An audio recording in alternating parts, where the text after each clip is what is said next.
नमस्कार दोस्तों, भूले बिसरों की हमारी सीरीज में दोस्तों हम आज मेहंदी पर बात करेंगे। तो आप सोचेंगे कि ये मेहंदी कहाँ से आ गई, तो आपको बताना चाहता हूँ कि हरियाणा की मेहंदी का एक ज़माने में पूरी दुनिया में डंका बजा करता था और हरियाणा की मेहंदी की जो अंग्रेजन थी वो दीवानी हुआ करती थी। मेहंदी के लिए भी हरियाणा का एक खास इलाका था दोस्तों, नारनौल। और नारनौल की मेहंदी जिसके हाथ लग जाया करती थी वो औरत खुद को भाग्यशाली समझा करती थी। एक ज़माने में हरियाणा को मेहंदी का कटोरा भी कहा जाता था।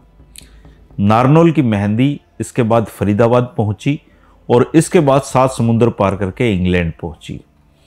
हरियाणा के नारनौल की मेहंदी की कहानी बहुत ही अनोखी है दोस्तों।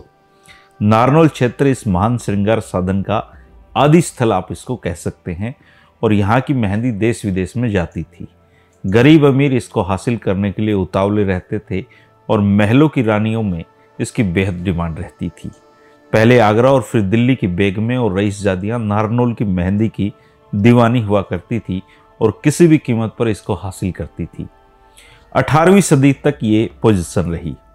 1805 में अंग्रेजों का राज आ गया और उन्होंने झज्जर नाम की एक रियासत कायम की और नारनौल जो था वो इसी रियासत में पड़ता था। रियासत का दूसरा नवाब बहुत लालची किस्म का था। उसने मेहंदी पर इतने ऊंचे कर लगाए कि नारनौल की मेहंदी इतनी महंगी हो गई कि आम जो महिलाएं हैं उनकी पहुंच से ही दूर हो गई। अंग्रेजों का राज था, पुराने शाही खानदान के लोग नारनौल की मेहंदी बरतते थे।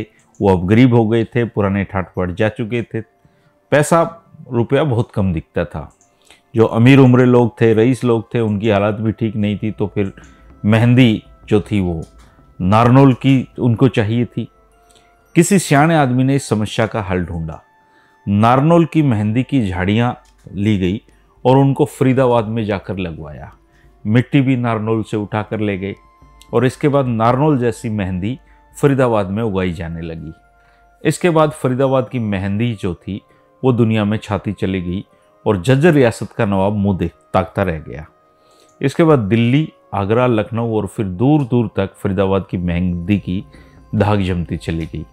डॉक्टर वासुदेव शरण अग्रवाल लिखते हैं कि फरीदाबाद की मेहंदी अंग्रेजी मैमों को बहुत भारी पसंद थी और वो उसको इंग्लैंड तक लेकर गई।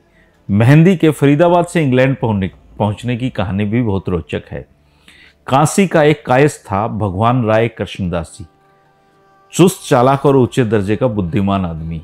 अंग्रेजी राज में अच्छी खासी जगह उन्होंने बना रखी थी और एक बार अंग्रेजों को दिल्ली के लाल किले के एक कोने में कुछ घड़े पड़े हुए मिले और उन घड़ों में एक खास पाउडर भरा हुआ था। अंग्रेजों ने पूछताछ की कि ये क्या हो सकता है, तो किसी को कुछ पता नहीं था। राय कृष्णदास को बुलाया गया और उन्होंने घड़ों में देखते ही पहचान लिया कि ये तो फरीदाबाद की मेहंदी है और इस मेहंदी में मजीठ, कीकर का गोंद और राशना मिला हुआ था और इसमें उन्होंने रीठे का चूरा मिलाया और उसके बाद राय कृष्णदास ने पाउडर में से अपना मुंह धोया मेहंदी के। राय कृष्णदास जी के चेहरे पर निखार आ गया। अंग्रेज सेनापति वहां बैठा था जो बूढ़ा था, उसको बड़ा अचंभा हुआ। वो चीते जैसी फुर्ती से लपका और उसके हाथ से वो सारा भगोना छीन कर अपना मुंह धोया, सिर भी धो लिया। नहा धोकर जब उसने शीशा देखा तो अंग्रेज हैरान हो गया। वो फरीदाबाद की मेहंदी का दीवाना हो गया। उसके सफ़ेद बाल मेहंदी से लाल हो गए थे और इसके बाद देखते ही देखते फरीदाबाद की मेहंदी अंग्रेजी बंगलों में पहुंच गई।